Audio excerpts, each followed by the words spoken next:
Okey, yang keempatnya syarat sembahyang adalah menghadap kiblat.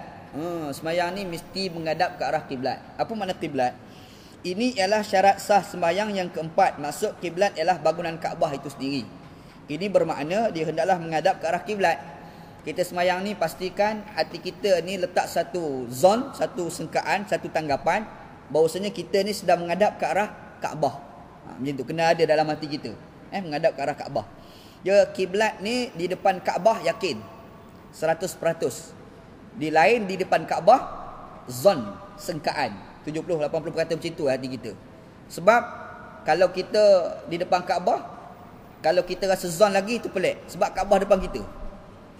Saya ni sengka je menghadap kiblat, Kaabah depan. Kau faham? Kaabah depan tu dah ada kan? Jadi depan Kaabah ni memang yakin. Berbeza kalau lain di depan Kaabah, dekat dekat Masjid Mukarramah. Semayang kat sini, hati kita bukan 100%. Sebab apa? Sebab dia jauh ni, dia tak macam dekat. Kalau dekat ni, kalau kita silap, mungkin kena bucu Kaabah. Mungkin. Tapi kalau Masjid Mukarramah, kita pusing sikit dia. Bukan bucu Kaabah.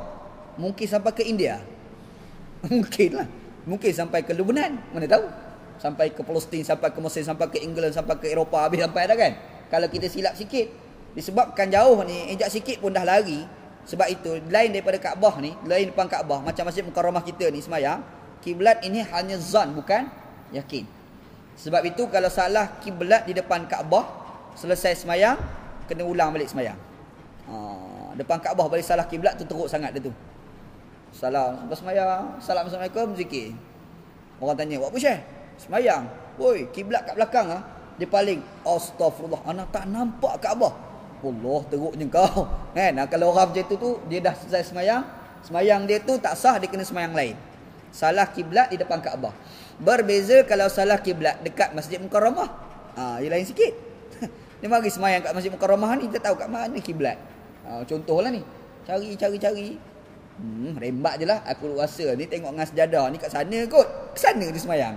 Dia pun semayang lah ke arah balik kan. Habis semayang, Pak Imam pun naik tengok. Apa pasal dia tu menghadap ke sana? Dengan bagus berzikir, pegang tasbih pula, mengangguk kepala duk berzikir. Pergi tanya, apa Syekh? Boleh lepas semayang. Semayang apa? Semayang Zuhur.